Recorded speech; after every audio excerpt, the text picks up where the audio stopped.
Hi. இன்னைக்கு ஒரு குட்டி பிஸ்னஸ் டிப்ஸு. யாருக்காகன்னு பார்த்தீங்கன்னா, செஞ்சிட்டு இருக்க வேலைய எந்த ஒரு புரிதல் இல்லாம விட்டுட்டு, இன்னைக்கு பிஸ்னஸ் ஆரம்பிச்சு, நாளைக்கு அம்பானி ஆகணும்னு நெனச்சு, தபக்கட்டின்னு பிஸ்னஸ்குள்ள குதிக்கிற புது பிஸ்னஸ் ஆன்டர்பிரினருக்காக. எ எனக்கு தெரிஞ்ச என்னுடைய அனுபவத்தில ஒரு சின்ன விஷயம். ஏன் இத இன்னைக்கு சொல்றேன்னா, எனக்கு இன்னைக்கு ஒரு நண்பர சந்திச்சேன். அவர் நல்ல வேலையில இருந்தவரு. திடீர்னு வேலைய விட்டுட்டு பிஸ்னஸ் ஆரம்பிச்சாரு. எந்த ஒரு புரிதலும் இல்லாம. அது லாஸ் ஆயி, ஒரு மன உளைச்சல்ல இன்னைக்கு அவரு நமக்கு நெறைய ஷேர் பண்ணாரு. ஸோ இந்த மாரி யாரும் பண்ணக்கூடாதுன்றதுக்காக ஒரு சின்ன ஒரு பதிவு. ஃபர்ஸ்ட்டு விஷயம், ஒரு பிஸ்னஸ்ங்கிறது ஒரு குழந்தை மாரி. அது இன்னைக்கு பொறந்து, இன்னைக்கே வேலைக்கு போய் சாப்பாடு போடும்னு நெனைக்கிறது மிக மிக தவறு. எந்த பிஸ்னஸும் ஒரு 6 மாசத்துலேருந்து 1 வருஷம் ஆகும். சில பிஸ்னஸ் வருஷக்கணக்கில கூட ஆகலாம். ஸோ அதுக்கு வரைக்கும் ஒரு மினிமம் ஒரு 6 மாதம் வச்சுங்களேன். அந்த வரைக்கும் வாடகை ஒரு பில்டிங்க்கு எடுக்கிறீங்க வாடகை, அதுக்கு இன்வெஸ்ட் பண்ணுறதுக்கு ஏதாவது கடன் வாங்கினீங்கன்னா இஎம்ஐ, இதெல்லாம் அந்த ஃபண்டு ஒரு இன்வெஸ்ட்மெண்ட் மாரி தான். அந்த ஃபண்டை நீங்க கையில வச்சுட்டு தான் ஆரம்பிக்கணும். இல்லைனா அது வாடகை கூட கொடுக்க முடியாம நெறைய பேர் போயிடுறாங்க. செகண்டு, ஸ்டார்ட்டிங்லேயே கன்னாபின்னான்னு இன்வெஸ்ட்மெண்ட் பண்ணுறது. எதுக்கு ஏன்லாம் தெரியுதே இல்ல. பிஸ்னஸில் ஒரு குண்டூசி கூட ஸ்டார்ட்டிங்கில் தேவையில்லாமல் வாங்கி இன்வெஸ்ட்மெண்ட் பண்ணக்கூடாது. நெறைய பேரை பார்க்குறோம்.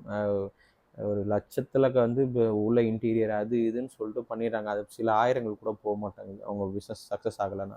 ஸோ அதை குறைச்சிக்கங்க. ஏன்னா ஒரு 6 மாதம் கழிச்சு தான் தெரியும் உங்களுக்கு அந்த பிஸ்னஸ்க்கு என்ன தேவைன்னு. நம்ம ஒன்று நினச்சி பண்ணுவோம். அந்த பிஸ்னஸ்க்கு தேவை என்னென்னா அது 6 மாதம் கழிச்சு மார்க்கெட் அப்டேட்டில் அதுக்கு தேவைப்படும். ஸோ அப்போது நீங்கள் அந்த இன்வெஸ்ட்மெண்ட்டில் கம்மியாக பண்ணியிருந்தீங்கன்னா அந்த ஃபண்ட் எடுத்து யூஸ் பண்ணலாம்.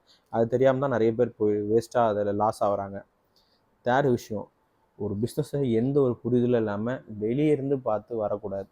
ஏன்னா நீங்கள் ஒரு பிஸ்னஸை ஃபஸ்ட் டே 1ல் பார்க்குறீங்க. அந்த டைமில் கூட்டம் நிறைய இருக்குது. மிச்சம் 6 நாள் இருக்குல்ல, அதை யாருமே பார்க்குறதே இல்லை. அன்றைக்கி கூட்டம் வரலாம், 4 நாள் வரலாம், 3 நாள் வராமல் இருக்கலாம். அந்த வருமானம் அவங்களுக்கு பத்தாமல் இருக்கலாம். அவங்களுக்கு எவ்வளோ ப்ராக்டிக்கல் இஷ்யூஸ் இருக்கும் அதெல்லாம் கவனிக்கிறதே இல்லை. நம்ம இந்த கொதிக்கிறது, அப்புறம் ஊமை குத்தா வாங்கிட்டு பிஸ்னஸ் பண்ணுறதே மோசம் அப்படின்னு சொல்கிறது.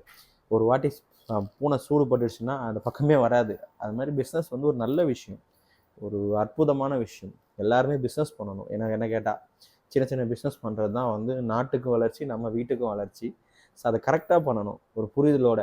ஒரு ஷார்ட் டைமில் நிறைய இன்கம் வருமா, இல்லை லாங் டைமில் பொறுமையாக வருமா, பேங்க்கில் வாங்கினா இந்த இன்ட்ரெஸ்ட்டுக்கு இதில் இப்போ இந்த அளவுக்கு மார்ஜின் வருமா, இதெல்லாம் புரிஞ்சுக்கிட்டு செஞ்சோம்னா பிஸ்னஸ் ஒரு நல்ல விஷயம். ஏன்னா ஒருத்தர்கிட்ட வேலை பார்த்துக்கிட்டே இருக்கிறது ரொம்ப கடினமான விஷயந்தான். அது இல்லைன்னு யாரும் சொல்ல மாட்டாங்க.